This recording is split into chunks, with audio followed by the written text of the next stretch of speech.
क्यों करा जाता है पूर्णिमा का व्रत? पूर्णिमा का व्रत करने का कारण क्या है बताइए?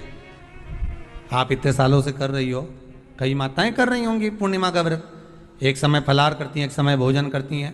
भोजन में खीर का होना जरूरी होता है पूर्णिमा के व्रत में, दूध की सामग्री होना जरूरी होती है पूर्णिमा के व्रत में। 12 महीने की पूर्णिमा करो मना नहीं है। और पूर्णिमा उठाने का भी समय होता है चैत्र के महीने की जो पूर्णिमा होती है, चैत्री पूर्णिमा पहली पूर्णिमा मानी जाती है, इसलिए चैत्री पूर्णिमा को सिद्ध पूर्णिमा कहते हैं, कार्य सिद्धात्री पूर्णिमा कहते हैं, सिद्ध करने वाले। मनोरथी पूर्णिमा कहते हैं।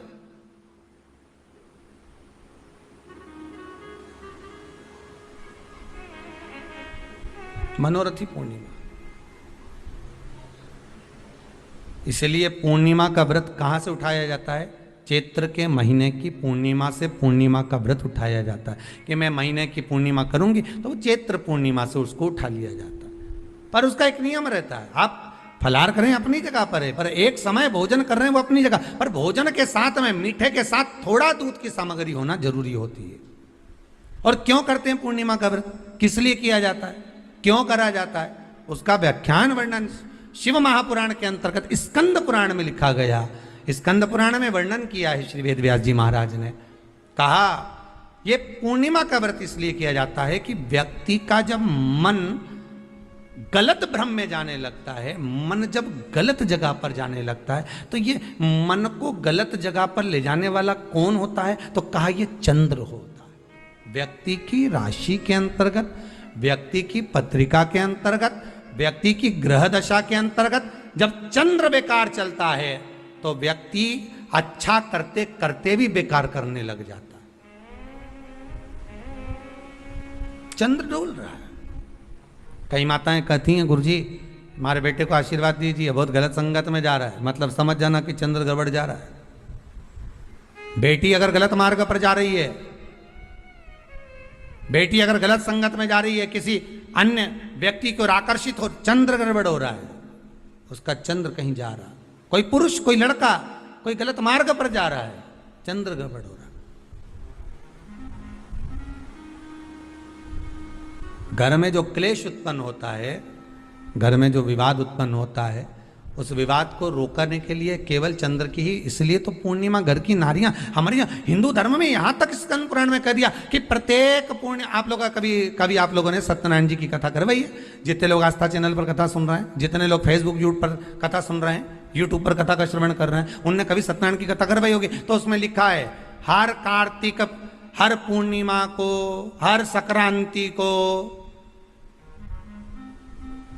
ब्राह्मण सत्यनारायण भगवान की कथा या राजा या वैश्य कथा को कराता था या बढ़िया कथा कराता। सुनी कि नहीं सुनी ये बात? सत्यनारायण भगवान की कथा में लिखा है, स्कंद पुराण के अंतर्गत जो सत्यनारायण भगवान की कथा का स्मरण किया उसमें लिखा है प्रत्येक संक्रांति पूर्णिमा को सत्यनारायण की कथा करवाने लगा और ये योनि को प्राप्त हुआ, इस योनि से छूटा, इस योनि में गया। लिखा है, सब कुछ लिखा है। अब उत्ते से समझ जाओ कि पूर्णिमा को सत्यनारायण की कथा करने का बोला है, तो पूर्णिमा को सत्यनारायण की कथा का क्यों बोला? वैसे तो रोज कराओ सत्यनारायण जी की कथा, प्रतिदिन कराओ, मना नहीं है। आप क्या कोई विशेष फंक्शन है आप सत्यनारायण जी की कथा करवा, पर पूर्णिमा संक्रांति को और संक्रांति को पूर्णिमा को सत्यनारायण की कथा का स्मरण क्यों करवाया गया? क्योंकि पूर्णिमा के दिन अगर ये भगवान का व्रत रख लेगी, पूर्णिमा के दिन अगर ये खीर का प्रसाद बना लेगी, थोड़ा सा दूध की कोई सामग्री बना लेगी और भगवान को भोग लगा देगी, भले सत्यनारायण भगवान के भाव से बनाए, भले सत्यनारायण जी के निमित्तार्थ बना, पर अगर इसने सत्यनारायण भगवान के निमित्त से बना, पर पूर्णिमा के दिन अगर ये व्रत रखेगी, उपास रखेगी या कोई सामग्री बनाकर भगवान की पूजन कर लेगी, तो इसके घर में जो अशांति है वो शांति में बदल जाएगी। इसलिए कई घरों में आज भी सत्यनारायण भगवान की पूजन हर पूर्णिमा को करती है माता। किताब लेके बैठ जाती है, तुरंत तुरंत उन्हें ऑफिस जाना, कहीं काम पे जाना, और तुरंत तुरंत उसने तुरंत जल्दी जल्दी कलश रखा, कलश नहीं भी रखे तो भगवान की पूजन कर को रखे, ब्राह्मण देवता को बुला लेगी, ब्राह्मण नहीं आएंगे तो खुद कर लेगी, पर करती जरूर है। इतना सा आटा सेक लेगी, पंजेरी बनाई, सीरा बनाई, मिठाई रख दो, कुछ भी करेगी पर सत्यनारायण की कथा कर ले। ये घर में हर महीने की पूर्णिमा को खीर बनती हो। ध्यान दीजिएगा, बहुत सुंदर संवाद चल रहा है, बहुत ध्यान देने वाली बात है। प्रत्येक महीने की पूर्णिमा को जिसके घर में दूध की सामग्री बनती हो, दूध की सामग्री तैयार होती हो, खीर प्रसाद तैयार होता हो, उसके घर में कभी क्लेश नहीं हो सकता। चाहे सास बहू एक दूसरे के सामने वो कहे ना, वो सांप और नेवले की लड़ाई क्यों ना, फिर भी शांति हो जाती है। पर प्रत्येक महीने की पूर्णिमा होना चाहिए। ये नहीं कि तुमने एक महीने की पूर्णिमा पे बना लिया और दूसरे महीने की पूर्णिमा को गायब कर दिया। फिर किसी ने कह दिया आज चूरमा तो बन रहा है, दाल बाटी तो बन रही है चूरमे के साथ में, लड्डू बन रहे हैं, तो काय को खीर बना रही हो, तो तुमने अब वो खीर प्रसाद। भोजन के बाद जब नशे जैसा माहौल हो जाए, आपको बिल्कुल कोई छेड़े ही नहीं, सोई नींद आएगा, जब लग जाए कि अब तो 2 क्षण सोना ही पड़ेगा, नेत्र कितना ही जगाओ तो भी नहीं माने, फिर तो बिन पिए नशा हो जाता है, जो बोले भोले गाता। तो ये जब ये चंद्र अपना प्रभाव दिखाता है तो भोजन के बाद आपको डुबा देता है। ठीक है,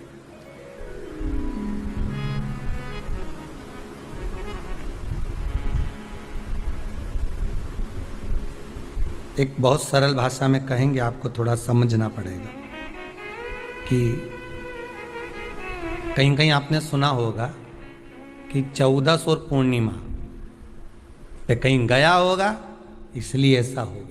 बोले सुना है कि नहीं सुना? 14 पूर्णिमा पे कहीं गया होगा या 14 पूर्णिमा पे कहीं गई होगी तो ऐसा हो गया। क्यों कहते हैं, उसका कारण क्या है?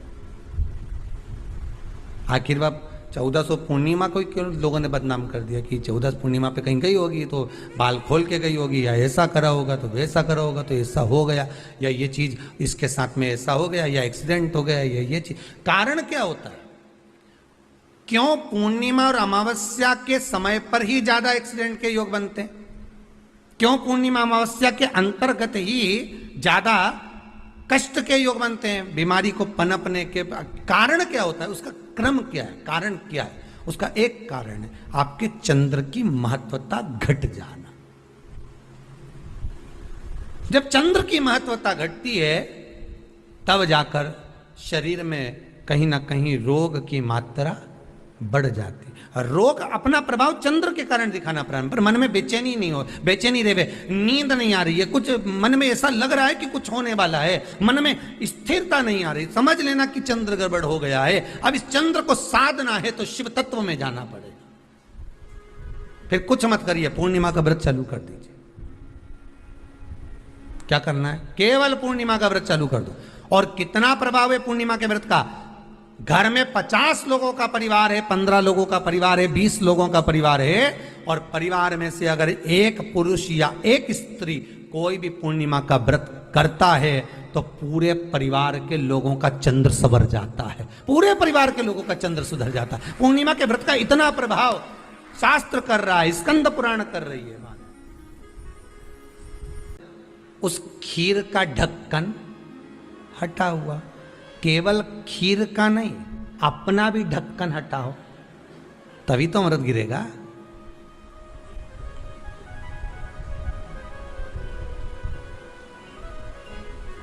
अब दिमाग में तो ढक्कन बंद है, खीर रख दी छत पे, भगवान मन में सोच रहे कि देवताओं को अमृत कब मिला था? जब उन्होंने मेरा नाम पुकारा था।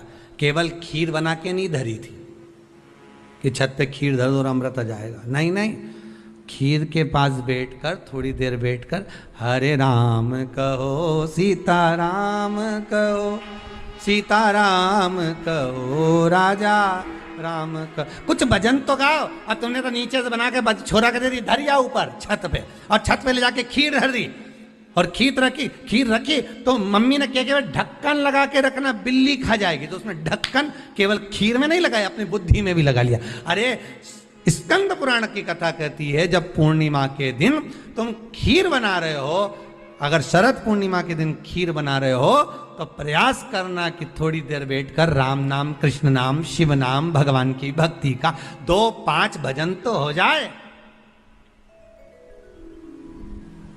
अब दिमाग में लगा ढक्कन, खीर में भी लगा दो ढक्कन, अमृत कहां से झड़ेगा? भगवान भी सोचे ना राम नाम लीनो तूने भरी जवानी में, तो डूब के मर जा रे चुल्लू भर पानी में। अब भगवत भजन करे नहीं और क्या कि अमृत झड़ेगा? भगवान के कहीं नहीं झड़े, फालतू की बात।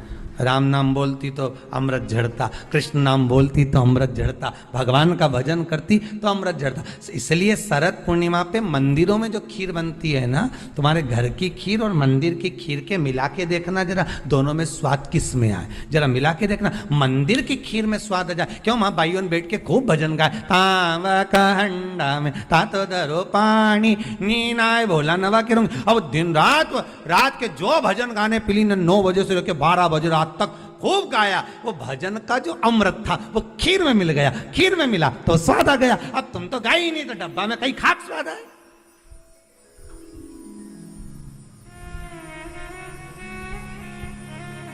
चंद्र से, और जिसके यहां क्लेश हो, कोई व्यक्ति मीठा बोलकर आपसे स्नेहवश प्रेम बढ़ाकर, स्नेह बढ़ाकर, आपसे प्रेम वात्सल्यता करुणा स्नेह बढ़ाकर जब आपसे कुछ धन लेकर चले गया हो और अब आप उससे मांग रहे हो, आप उससे लेना चाहते हो और फोन कर रहे हो, मिलने जा रहे हो कि मेरा पैसा दे दे भैया, और वो प्रेम खत्म कर चुका है, स्नेह खत्म कर चुका है, धन नहीं दे रहा, वहां पर भी ये पूर्णिमा का व्रत काम करता।